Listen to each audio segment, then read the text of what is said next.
সম্মানিত বন্ধুগণ, আপনাদের সকলের প্রতি শান্তি।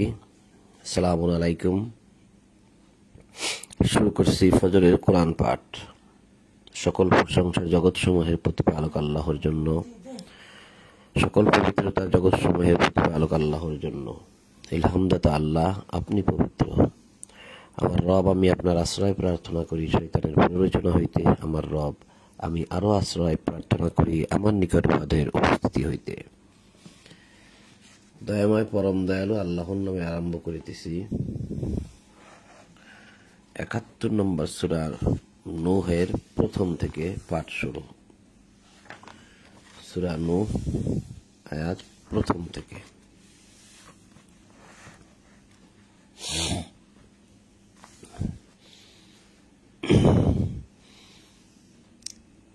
বিসমিল্লাহির রহমানির রহিম। ইন্না আরসালনা নূহান ইলা কওমিহি আন আনজির কওমাকা মিন ক্বাবলি আন ইয়াতিয়াহুম আযাবুন আলীম। দয়াময় পরম দয়ালু আল্লাহর নামে। নূহকে আমি প্রেরণ করিয়াছিলাম তাহার সম্প্রদায়ের প্রতি এই নির্দেশ সহ, তুমি তোমার সম্প্রদায়কে সতর্ক করো তাহাদের প্রতি মর্মান্তিক শাস্তি আসিবার পূর্বে। ইন্না আরসালনা নূহান, আরসালনা বহু বচন, যে নূহকে আমরা প্রেরণ করিয়াছিলাম। অনেক কোরআনের অনেক অনুবাদে দেখবেন এই সমস্ত জায়গায় আমির জায়গা আমরা দেওয়া আছে। তো যাই হোক, নূহকে আমরা প্রেরণ করিয়াছিলাম তাহার সম্প্রদায়ের প্রতি এই নির্দেশ সহ, যে তুমি তোমার সম্প্রদায়কে সতর্ক করো তাহাদের প্রতি মর্মান্তিক শাস্তি আসিবার পূর্বে। এটা আমরা সহ প্রেরণ করেছিলাম, মানে আমরা প্রেরণ করেছিলাম অর্থাৎ এখানে আল্লাহ এবং আল্লাহ ফেরেশতা মণ্ডলী সহ বোঝানো হয়, যে আল্লাহ পাঠাইলেন তার ফেরেশতার মাধ্যমে, ফেরেশতা আবার এগুলা নিয়ে আসলেন নবী রাসূলদের কাছে। বিষয়টা আমরার দিকে যায়, এরকম আর কি। অনেক অনুবাদে দেখবেন আপনারা এখানে আমরা লেখা আছে, এখানে আর এটা বহু বচন। ইন্না আরসালনা, আরসালনা মানে আমরা প্রেরণ করেছিলাম। সে বলিয়াছিল, হে আমার সম্প্রদায়, আমি তো তোমাদের জন্য স্পষ্ট সতর্ককারী। নূহ বলিয়াছিল তার সম্প্রদায়কে যে আমি তোমাদের জন্য একজন স্পষ্ট সতর্ককারী, এই বিষয়ে যে তোমরা আল্লাহর ইবাদত করো ও তাহাকে ভয় করো, আমার আনুগত্য করো, আমার আনুগত্য করো। ওয়াত্তাকুহু ওয়া আতিউন, তাহাকে ভয় করো অর্থাৎ আল্লাহকে ভয় করো। ওয়া আতিউন, আমার আনুগত্য করো। ক্বালা ইয়া কওমি ইন্নী লাকুম নাযীরুম মুবিন আন ইবুদুল্লাহা ওয়াত্তাকুহু ওয়া আতিউন ইয়াগফির লাকুম যুনুবিকুম ওয়া ইউআখিরকুম ইলা আজালিম মুসাম্মা ইন্না আজালাল্লাহি ইযা জাআ লা ইউআখ্খারু লাউ কুনতুম তা'লামুন। ক্বালা রাব্বি ইন্নী দা'ওয়াতুল কওমি লাইলা ওয়া নাহারা। তিনি তোমাদের পাপ ক্ষমা করিবেন এবং তিনি তোমাদেরকে অবকাশ দিবেন এবং নির্দিষ্টকাল পর্যন্ত। তিনি তোমাদের পাপ ক্ষমা করিবেন এবং তিনি তোমাদের অবকাশ দিবেন এক নির্দিষ্টকাল পর্যন্ত। নিশ্চয়ই আল্লাহ কর্তৃক নির্ধারিত কাল উপস্থিত হইলে ইহা বিলম্বিত হয় না, যদি তোমরা ইহা জানতে। ৩ নম্বর আয়াতটা আবার দেখি, যে এই বিষয় যে তোমরা আল্লাহর ইবাদত করো ও তাহাকে ভয় করো আর আমার আনুগত্য করো। ওয়াতিউন, আমার আনুগত্য করো।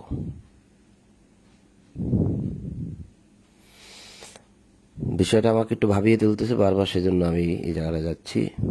তিনি বলছিলেন যে তোমরা আল্লাহর ইবাদত করো, অর্থাৎ নূহ নবী বলছিল যে তোমরা আল্লাহর দাসত্ব করো এবং তাহাকেই ভয় করো, মানে আল্লাহকেই ভয় করো, এবং আমার আনুগত্য করো অর্থাৎ আমার কথা শোনো। যেহেতু আল্লাহ আমাকে নবী করে পাঠাইছে তোমাদের জন্য, তাহলে আমার কথা শোনো। এই কথা সে জনগণকে বলিয়াছিল। আমার আত্মীয় করো, মানে আমার আনুগত্য করো, অর্থাৎ আমার কথা শোনো। তো যদি আমার কথা শোনো তাহলে কি হবে তোমাদের? তাহলে তিনি তোমাদের পাপ ক্ষমা করবেন। যদি তোমরা আমার কথা মানো, সেভাবে চলো, তাহলে তিনি তোমাদের পাপ ক্ষমা করবেন। সে বলিয়াছিল, হে আমার প্রতিপালক, আমি তো আমার সম্প্রদায়কে দিবা রাত্রি আহ্বান করিয়াছি, লাইলাও ও নাহারা, লাইলে রাত্র বেলায় আহ্বান করেছি, ও নাহারা দিনের বেলায় আহ্বান করেছি, দাওয়াত অর্থাৎ দাওয়াত দিয়েছি, আহ্বান করেছি, কওমি আমার কওমকে, লাইলা ও নাহারা দিনে রাইতে, ফালাম ইয়াজিদহুম দুআই ইল্লা ফিরারা, কিন্তু আমার আহ্বান, আমার দাওয়াত উহাদের পলায়ন প্রবণতাই বৃদ্ধি করিয়াছে, অর্থাৎ আমার কাছ থেকে আরো তারা দূরে সরে গেছে। যতই আমি দাওয়াত দেই না কেন, কিন্তু তারা দাওয়াত মানে নাই, তারা আমার দাওয়াত থেকে দূরে সরে গেছে। আমি যখন উহাদেরকে আহ্বান করি যাহাতে তুমি উহাদেরকে ক্ষমা করো, আমি তাদেরকে ডাকি যাহাতে তুমি তাদেরকে ক্ষমা করো, উহারা কানে অঙ্গুলি দেয়, বস্তাবৃত করে নিজেদেরকে ও জিদ করিতে থাকে এবং অতিশয় ঔদ্ধত্যতা প্রকাশ করে, মানে অহংকার করে। কেমন কথা আর কেমন সম্প্রদায়! আল্লাহ বলতেছেন যে নূহ নবী যখন দাওয়াত দিতেন, নূহ নবী আল্লাহকে বলতেছেন, এটা একটা নালিশ, নূহ নবী আল্লাহকে একটা নালিশ দিচ্ছেন যে কি, আমি যখনই উহাদেরকে আহ্বান করি, এই যে দাওয়াতুহুম, তাদেরকে দাওয়াত দেই, ডাকি, ওয়া ইন্নী কুল্লামা দাআউতুহুম, যখন আমি তাদেরকে ডাকি, লিতাগফিরা লাহুম, হ্যাঁ, যাহাতে তুমি ক্ষমা করো, সে ক্ষমার দিকেই তো আমি তাদেরকে ডাকি। তো তারা কি করছে? ওখানে কানে অঙ্গুলি দেয়, মানে কানে আঙ্গুল দেয়, মানে আমার কথা শুনতেই চায় না, মনে হয় যেন আমি কি বলছি এগুলো যেন তারা না শোনে, সেজন্য কানে আঙ্গুল দেয়। বস্ত্রাবৃত করে নিজেদেরকে, মানে কাপড় চোপড় দিয়ে নিজেদেরকে ঢেকে দেয় যাতে আমি তাদেরকে নাও দেখি, ও জিদ করিতে থাকে এবং অতিশয় ঔদ্ধত্য প্রকাশ করে, মানে বেশি অহংকার করে। এই ছিল নূহ নবী সম্প্রদায়ের খাসিয়াত।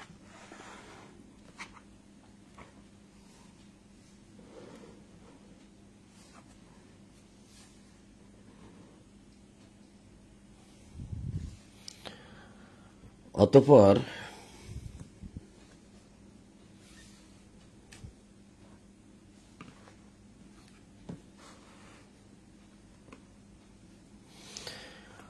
আমি উহাদেরকে আহ্বান করিয়াছি প্রকাশ্যে, দিনে রাইতে এবং প্রকাশ্যে।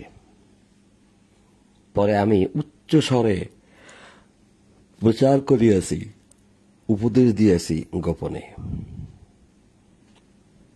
বিষয়টা ভাবিয়ে তোলার মতো বিষয় নয়। পরে আমি উচ্চ স্বরে প্রচার করিয়াছি ও উপদেশ দিয়েছি গোপনে, বলিয়াছি, তোমাদের প্রতিপালকের ক্ষমা প্রার্থনা করো, ইস্তাগফিরু রব্বাকুম,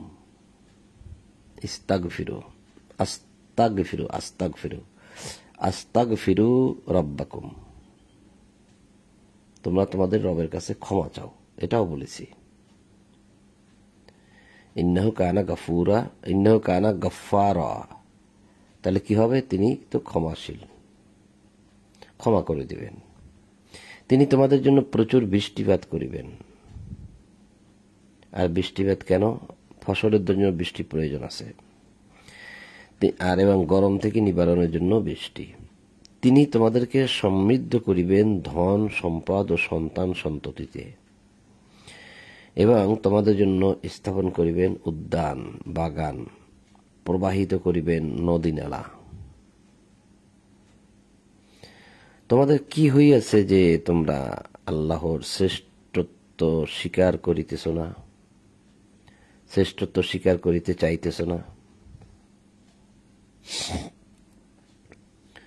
অথচ তিনি তোমাদেরকে সৃষ্টি করিয়াছেন পর্যায়ক্রমে।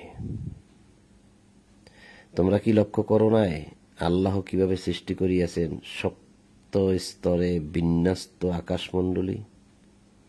তাহলে আকাশের 7টি স্তর রইয়াছে, সপ্ত স্তরে বিন্যস্ত করিয়াছেন আকাশমণ্ডলী, এবং সেখানে চন্দ্রকে স্থাপন করিয়াছেন আলোরূপে ও সূর্যকে স্থাপন করিয়াছেন প্রদীপ রূপে। এখানে ওয়াজআলাল কামারা ফীহিন্না নূরাও ওয়াজআলাশ শামসা সিরাজা। তো নূর মানে আলো,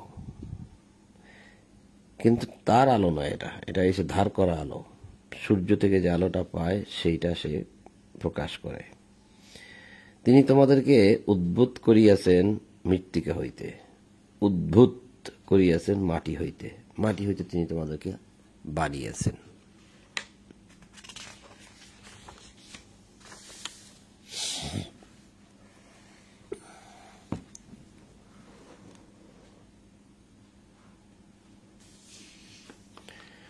অতঃপর উহাতে তিনি তোমাদেরকে প্রত্যাবৃত্ত করিবেন, মানে পুনরায় সেই মাটিতে তোমাদেরকে ফিরিয়ে নেওয়া হবে ও পরে পুনরুত্থিত করিবেন। এখন মাটিতে ফিরিয়ে দেওয়া হবে, আবার মাটি থেকে আবার বের করা হবে, এটাই হচ্ছে পুনরুত্থিত। এবং আল্লাহ তোমাদের জন্য ভূমিকে করিয়াছেন বিস্তৃত, সমতল, বিস্তৃত সমান সমতল ভূমি। আপনি আমি যেদিকেই যাই, যতদূর হেঁটে হেঁটে যাই, বিস্তৃত মানে ভূমি কিন্তু সমানই লাগে, উঁচা নিচে আছে একটু একটু। আপনি আমি যতদূরই যাই না কেন এটাকে সমতলই মনে হবে, যাহাতে তোমরা চলাফেরা করিতে পারো প্রশস্ত পথে। নূহ বলিয়াছিল, হে আমার প্রতিপালক, আমার সম্প্রদায় তো আমাকে অমান্য করিয়াছে এবং অনুসরণ করিয়াছে এমন লোকের যাহারা ধন সম্পদ ও সন্তান সন্ততিতে, যাহার ধন সম্পদ ও সন্তান সন্ততি তাহার ক্ষতি ব্যতীত আর কিছুই বৃদ্ধি করে না। যাদের ধন সম্পদ ও সন্তান সন্ততি তাহার ক্ষতি ব্যতীত আর কিছুই করে না, এমন লোকদের অনুসরণ করতেছে। মানে যাদের যারা ধনবান এবং যারা সন্তান সন্ততি বলতে কেন কথাগুলো আসতেছে বারবার, যার সন্তান বেশি সে নিজেই একটি দল। কেউ কেউ আছে না 1, 2, 3, 4টা বিয়ে করেন এবং প্রত্যেক ঘরেই যদি 8-10 জন করে সন্তান হয়, তাহলে একদম 30-40 জন সন্তান হয়ে যায়। তার মানে সে নিজেই একটা গ্রুপ, বিশাল একটা দল। তো এইটা বর্তমান যুগে মানুষ আশা করে না সন্তান বেশি, কিন্তু কোরআন পড়লে দেখা যায় যে পূর্বের যুগে মানুষ এটা আশা করত, বেশি সম্পদ চাইতো, সন্তান সন্ততিও চাইতো। এবং ওই সময়টায় নূহ নবীর আয়ু কিন্তু ছিল প্রায় 9 কম 50 বছর, 50 কম 1000 বছর বলছে আল্লাহ। 50 কম 1000 বছর হইলে 950 মতো। তাহলে তাদের মানে সবার না থাকলেও জানি না কার কত ছিল, কিন্তু নূহ নবীরটা এরকম ছিল। তাহলে তো দেখা যাচ্ছে মানুষ বাঁচত বেশি দিন। তো বেশি দিন যদি বাঁচে, তাহলে বেশি দিন বাঁচলে তো সন্তান সন্ততি বেশি হইলে, একটা মানুষ যদি 100, 150, 200 বছর বাঁচে, তার যদি সন্তান বেশি থাকে, তার কাম্য না, এটা ভালো না। এইটা তারা হয়তো ধারণা করতে, যে আল্লাহ এখানে বলেই তো দিলেন। নূহ নবী সম্প্রদায়, নূহ নবী আল্লাহর কাছে বিচার দিলেন যে তারা তো আমাকে অমান্য করিয়াছে, আর অনুসরণ করতেছে কার? যার ধন সম্পদ বেশি আছে, যার সন্তান সন্ততি বেশি আছে তার, অথচ এগুলা তার ক্ষতি করতেছে। আর উহারা ভয়ানক ষড়যন্ত্র করিয়াছিল, নূহর বিরুদ্ধে ষড়যন্ত্র করেছিল এবং বলিয়াছিল, তোমরা কখনো পরিত্যাগ করিও না তোমাদের দেবদেবীকে, আলিহাতাকুম, তোমরা যাদেরকে ইলাহা মানো এক সম্প্রদায়ের লোকেরা বলতো সম্প্রদায়কে যে তোমরা যাদেরকে ইলাহা মানো তাদেরকে কোনো অবস্থাতেই ছাড়িও না। নূহ নবীর কথা মতো তোমরা তোমাদের ইলাহাকে দেবদেবীকে ছাড়িও না, করিও না। ও ওয়াদ, তারপরে সুয়া, ইয়াগস, ইয়াউক ও নাসরকে ছাড়িও না। যেখানে বলাই হয়েছে অদ্দা, ওলা সুয়া, ওলা ইয়াগুসা ও ইয়াউকা ও নাসরা, সম্ভবত এগুলো হবে তাদের দেবদেবীর নাম, যাদেরকে তারা আলিহা তাকুম, যাদেরকে তারা ইলাহা মনে করত। তার সম্প্রদায়ের লোকদেরকে বলতো যে তোমরা নূহের কথা শুনিও না, বরং এগুলা কখনো পরিত্যাগ করবে না, তোমরা তোমাদের দেবদেবীগুলাকে কখনোই পরিত্যাগ করবে না। এই কথাগুলা তারা বলতো এবং নূহ নবীর বিরুদ্ধে ষড়যন্ত্র করত। উহারা অনেককে বিভ্রান্ত করিয়াছে। নূহ নবী বলতেছে আল্লাহর কাছে যে উহারা অনেককে বিভ্রান্ত করিয়াছে, সুতরাং জালিমদের বিভ্রান্তি ব্যতীত আর কিছুই বৃদ্ধি করিও না। তো ওরা যেহেতু মানুষকে বিভ্রান্ত করেছে, তাহলে ওদেরকে তুমি ভালো করে বিভ্রান্ত করো, নূহ বলছিল আল্লাহর কাছে।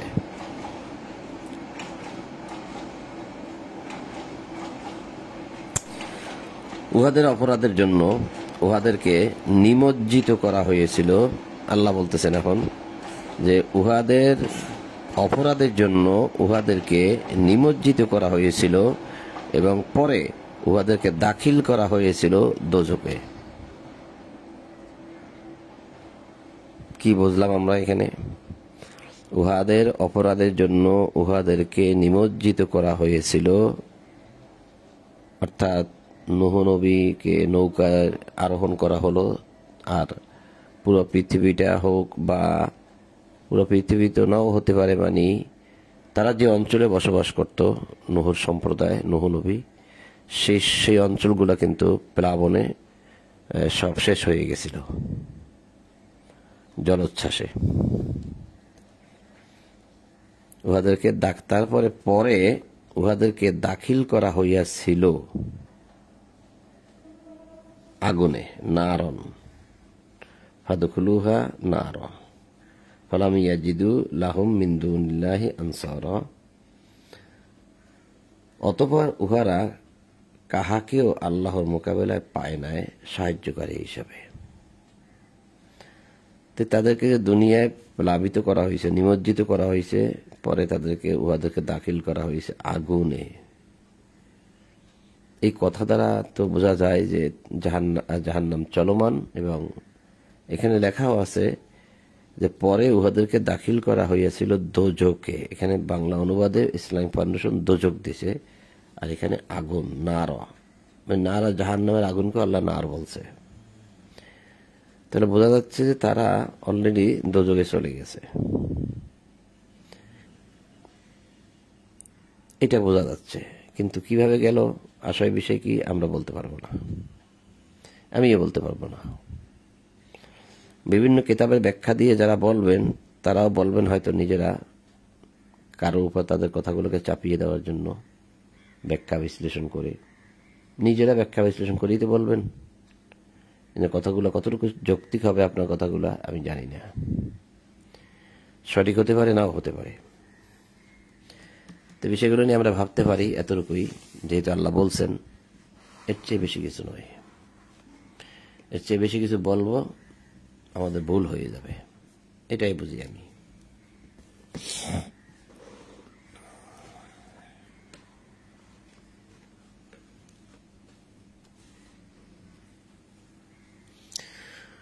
নূহ আরো বলিয়াছিল, আল্লাহ বলতেছেন নূহ আরো বলিয়াছিল, কি বলছিল?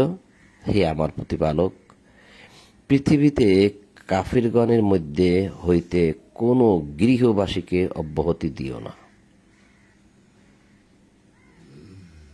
কাফের যারা আছে পৃথিবীতে তাদের কাউকে তুমি ছাড়বে না, অব্যাহতি দিও না, ছেড়ে দিও না, বাঁচিয়ে রাখবে না আর কি। তুমি উহাদেরকে অব্যাহতি দিলে, যদি ছেড়ে দাও, বাঁচিয়ে রাখো, উহারা তোমার বান্দাদেরকে পথভ্রষ্ট করিবে এবং জন্ম দিতে থাকিবে কেবল দুষ্কৃতিকারী ও কাফের। কি বললো এই কথা? এই কথা বলল নূহ নবী, যে তুমি পৃথিবীতে কাফেরদের মধ্যে বা কাফেরগণের মধ্যে হইতে কোনো গৃহবাসীকে অব্যাহতি দিও না। তুমি উহাদেরকে অব্যাহতি দিলে, বাঁচিয়ে রাখলে, ছেড়ে দিলে, উহারা তোমার বান্দাদেরকে পথভ্রষ্ট করবে এবং জন্ম দেবে কাফের। জন্ম দেবে কাফের। আচ্ছা বলুন তো, নূহ নবীর এই দোয়াটা কি কবুল হয়েছে? যদি এই দোয়া কবুল হইতো তাহলে তো এখন কাফের থাকতো না, তাই নয় কি? তারা জন্ম দিতে থাকিবে কেবল দুষ্কৃতিকারী ও কাফের। যদি তুমি তাদেরকে বাঁচিয়ে রাখো, কোন গৃহবাসীকে কাফেরগণের মধ্যে, তাহলে আমার মনে হয় যে নূহ নবীর এই প্রার্থনা কবুল হয় নাই। আল্লাহ করেন না, এটা নূহ নবীর একটা আবেগ। তার মন চাইছে, সে এটা আল্লাহর কাছে প্রার্থনা করেছে, কারণ অনেক কষ্ট করেছে সে। এই সূরা নূহের থেকে 1 থেকে শুরু করে আমরা এই 27 পর্যন্ত পড়লাম, যেটা এখানে অনেক প্রার্থনা করেছে তিনি, অনেক দাওয়াত দিয়েছে এবং বলছে আমি দিনে দাওয়াত দিয়েছি, রাতে দাওয়াত দিয়েছি, প্রকাশ্যে দিয়েছি, গোপনে দিয়েছি। 950 বছর পর্যন্ত সে শুধু দাওয়াতই দিয়ে গেছে। ফলে কি পাইলেন? তার নৌকার মধ্যে যে কয়জন মানুষ উঠলো, একটা নৌকা কয়জন ওঠে আর বোঝেন না?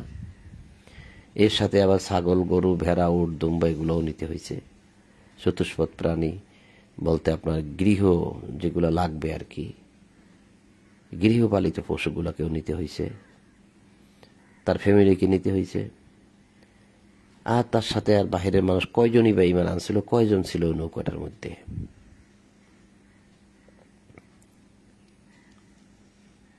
কোরআনের বাইরে যে সমস্ত গ্রন্থ পাওয়া যায়, আদিকালের গ্রন্থ,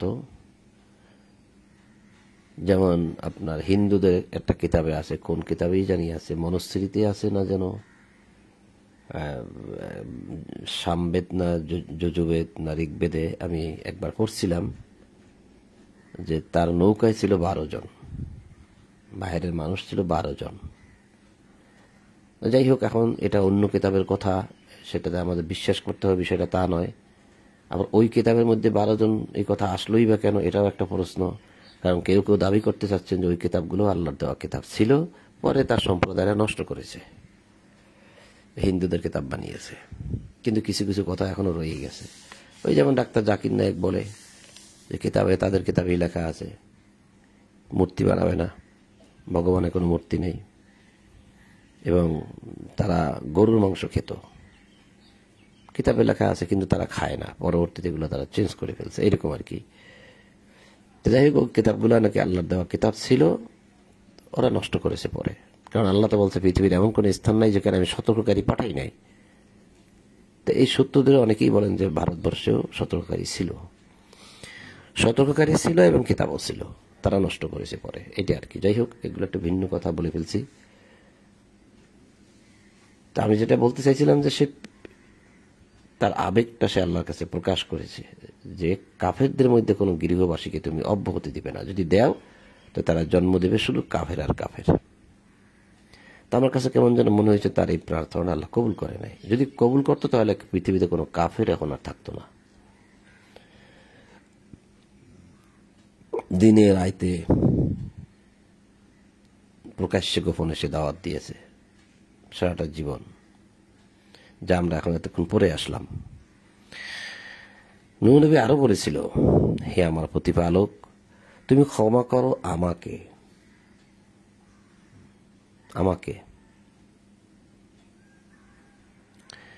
ক্ষমা করো আমাকে, আমার পিতামাতাকে। নূহ নবী আল্লাহর নিকট প্রার্থনা করেছিল, তুমি ক্ষমা করো আমাকে, আমার পিতামাতাকে এবং যাহারা মুমিন হইয়া আমার গৃহে প্রবেশ করে তাহাদেরকে। আমার ঘরে মুমিন হইয়া যারা আসে তাদেরকে, মুমিন ছাড়া নয়। এবং ক্ষমা করো মুমিন পুরুষ ও মুমিন নারী দিগকে। যারা মুমিন হয়েছে, সে নারী হোক পুরুষ হোক, তাদেরকে ক্ষমা করো এবং জালিমদের শুধু ধ্বংসই বৃদ্ধি করো। ওয়ালা তাজিদি যালিমিনা ইল্লা তাবারা। রব্বিগফিরলি ওয়ালিওয়ালিদাইয়া, আমার পিতা মাতাকে ক্ষমা করো। ওয়ালিমান দাখালা বাইতিয়া মুমিনা ওয়াল মুমিনিনা ওয়াল মুমিনাত। বাইতিয়া, আমার ঘরে যারা মুমিনা ওয়াল মুমিনিন, যারা মুমিন হইয়া যারা আমার ঘরে প্রবেশ করে, সেই সমস্ত মুমিন নারী পুরুষকে, অল মুমিনাত,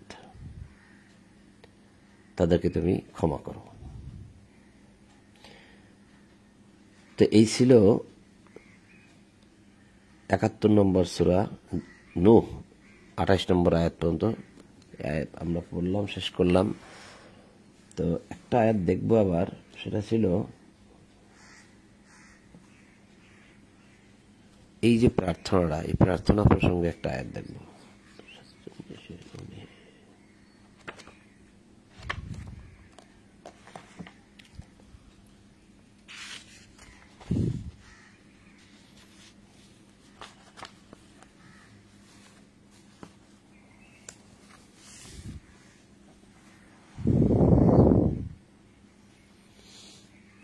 আয়াতটা হচ্ছে 47 নম্বর সূরা মুহাম্মদ, আয়াত 19। সুতরাং জানিয়ে রাখো, আল্লাহ ব্যতীত অন্য কোনো ইলাহ নাই। ক্ষমা প্রার্থনা করো তোমার ও মুমিন নরনারীদের ত্রুটির জন্য। আল্লাহ তোমাদের গতিবিধি এবং অবস্থান সম্বন্ধে সম্যক অবগত আছেন। ফা'লাম আন্নাহু লা ইলাহা ইল্লাল্লাহ ওয়াস্তাগফির লিযামবিকা ওয়ালিল মুমিনিনা ওয়াল মুমিনাত। এই জায়গাটা দেখাইবার জন্য এখানে এনেছি। আল্লাহু ইয়ালামু মুতাকাব্বালাকুম ওয়া মাসওয়াকুম। তাহলে এই যে ওয়াস্তাগফির লিযামবিকা, ক্ষমা প্রার্থনা করো তোমার, অলিল মুমিনিনা ওয়াল মুমিনাতে, মুমিন নর এবং মুমিন নারীদের ত্রুটির জন্য, মুমিন নর নারীদের ত্রুটির জন্য। তাহলে ক্ষমা প্রার্থনা করো মানে ক্ষমা চাও তোমার। এই রাসূলুল্লাহকে এই কিতাব দেওয়া হয়েছে, রাসূলুল্লাহ প্রতি কিতাব নাজিল হয়েছে। রাসূলুল্লাহকে আল্লাহ বলতেছে যে ক্ষমা চাও তোমার আর মুমিন নর নারীদের ত্রুটির জন্য, অপরাধের জন্য বা ভুলের জন্য। তার আগে দিছে রাসূলুল্লাহকে বলতেছে ক্ষমা প্রার্থনা করো তোমার এবং মুমিন নর নারীদের জন্য। তার নিজের জন্য ক্ষমা চাইতে হচ্ছে। শেষের দিকে যে সূরাগুলো আছে, যেমন ইযা জা নাসরুল্লাহি ওয়াল ফাতহু ওয়া রাআইতান নাস ইয়াদখুলুনা ফি দীনিল্লাহি আফওয়াজা ফাসাব্বিহ বিহামদি রাব্বিকা ওয়াস্তাগফির। এই যে ওয়াস্তাগফির, রাসূলুল্লাহকে আল্লাহ বলছে যে তুমি ক্ষমা চাও আল্লাহর কাছে। কিন্তু আমরা কি জানি ওই আয়াতে যে ক্ষমা চাওয়ার বিষয় আছে, ইযা জা সূরার মধ্যে রাসূলুল্লাহকে যে ক্ষমা চাইতে বলছে, আমরা কি জানি? কারণ আমরা তো বাংলা অনুবাদ পড়ি না, তাই জানি না। শুধু এক জায়গায় না, এরকম অসংখ্য জায়গায় বলা হয়েছে। এখানেও বলা হয়েছে যে ক্ষমা চাও, ক্ষমা প্রার্থনা করো তোমার ও মুমিন নরনারীদের ত্রুটির জন্য। তো এইটাই যে নবীকে যখন আদেশ দেওয়া হয় যে তুমি ক্ষমা চাও তোমার জন্য আর মুমিন নরনারীদের জন্য, তো দেখেন সেরকমই একটা বিষয় কিন্তু আমরা এখন পড়লাম। এই যে সূরা নূহ শেষের আয়াত, সূরা নূহের শেষের আয়াত কি ছিল? নূহ নবী কিভাবে ক্ষমাটা চাইলো আল্লাহর কাছে? হে আমার প্রতিপালক, তুমি ক্ষমা করো আমাকে। নবী যাকে আল্লাহ 950 বছর পৃথিবীতে বাঁচিয়ে রেখেছেন, নবী, সে বলতেছে যে তুমি ক্ষমা করো আমাকে। একজন নবী, তার কি অভাব বলেন তো? কি অভাব? এই পৃথিবীটা সে উপভোগ করেছে 950 বছর, তার কিসের অভাব? সে বলতেছে ক্ষমা করো আমাকে। আমার পিতামাতাকে, এবং যাহারা মুমিন হইয়া আমার ঘরে প্রবেশ করে তাদেরকে।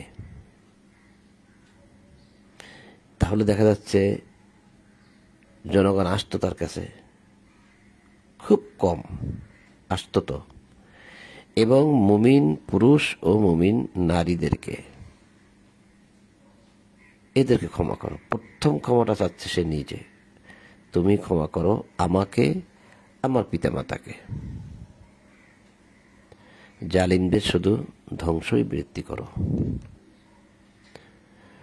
তো সম্মানিত বন্ধুগণ, এই ছিল ৭১ নম্বর সূরা নূহ, প্রথম থেকে ২৮ পর্যন্ত, অর্থাৎ সূরাটা আমরা পড়া শেষ করেছি। সূরাটা আজকে আর নয়। তো আপনাদের সকলের প্রতি শান্তি, সালামুন আলাইকুম, এবং সকল প্রশংসা জগৎসমূহের প্রতিপালক আল্লাহর জন্য। এই বলেই আজ ফজরের কোরআন পাঠ এখানেই সমাপ্ত করলাম। আলহামদুলিল্লাহি রাব্বিল আলামিন।